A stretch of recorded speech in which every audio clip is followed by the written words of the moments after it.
Həftəlik bürclər balıq, xərçəng, əqrəb bürclərinin su ünsürlərini 4 maydan 11 maya doğru nə gözləyir? Balıqlardan başlasaq, balıqlar bu həftə sizin üçün çox uğurlu bir həftədir. Yəni çox istədiyiniz formada aktivləşə bilərsiniz. Özünüzü tam gücləndirə biləcək bir formadasınız. Ailə ilə, pul, maddiyatla qədər maddi sal narazıçılıqlarınız nədirsə, bu həftə onların hamısını düzəldə biləcək potensialdasınız və idarə olaraq, güc olaraq sürlü sayın. İdarə olaraq, güc olaraq özünüz söz haqqınız, öz düşüncə və fikirlərinizi önə çəkəcəyiniz bir vəziyyətdir.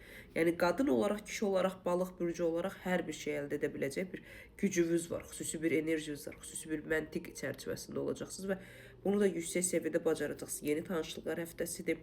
Sosiallığınızla əlaqədar olaraq zaman çərçivəsində doğru önə çək biləcəksiniz. Həftənin sonlarına doğru özünüzdən böyük kişi kimdirsə, onun köməyi, onun dəstəyi, onun məntiqin nəticəsində yeni bir dəyişikliklər edə bilərsiniz.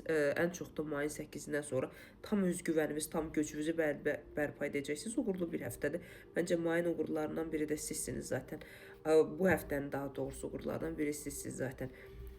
Ümumi dəyərləndirsək, balıq bürcləri 86%-ə qədər həftənizi uğurlu edə bilərsiniz. Sadəcə mənim xoşuma gəlmir. Qulaq eşitməyinizlə əlaqədar boyun arxavızda olan narahatçılıqlarınız var. Biraz onlara fikir versəz daha yaxşı olar. Xərçənglər yenə biz uçuruma doğru gedirik. Xərçənglər ilin ən uğurlu bürclərindən biri sayılırsınız dedik.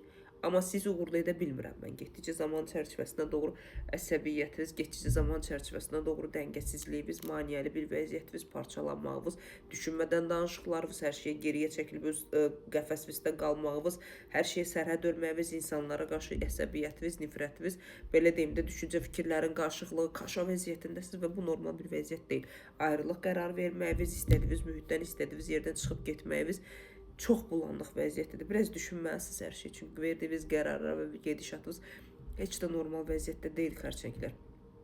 Ayın 17-sinə qədər deyirəm. Məntiq və düşüncələrinizi toparlaya bilməsəz, iyun ayını demək olar ki, məhv edici bir formada apara bilərsiniz, amma buna gərək yoxdur.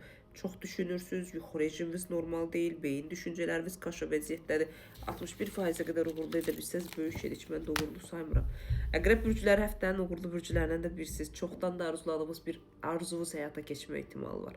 Düşüncənizdə qurduğunuz hər şey planlı şəkildə, vaxtında maddisal dəngənizi düzəldərək, yeni başlanğıclar edərək, yeni tanışlıqlar edək, zamanı çox gözəl, mükəmməl şəkildə idarə edərək hər şey əldə etməyə bacaracaqsınız.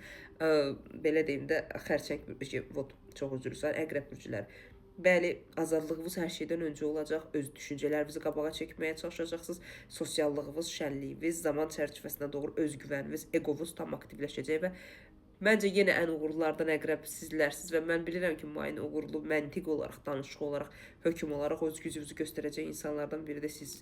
İstək çoxdur sizdə, düşüncə və planlarınız çoxdur və bu həftə bir dənə şans gəlir ki, o şansdan istifadə edər, özünüzü yeni bir məqama çəkə bilərsiniz, özünüzü yeni bir öncəliyə, qabağa çəkə bilərsiniz ki, mən varam, mən öndəyəm, mən hər şeyin dominantlığı məndədir. Gözəl həftədir, gözəl həftəni də idarə etməkdə mükəmməl şəkildə ən çox da əqrəb qadınları, yəni belə bir qəribə bir auranız, qəribə bir şarınız olacaq, bu şarın və auradan istifadə edə bilərsiniz.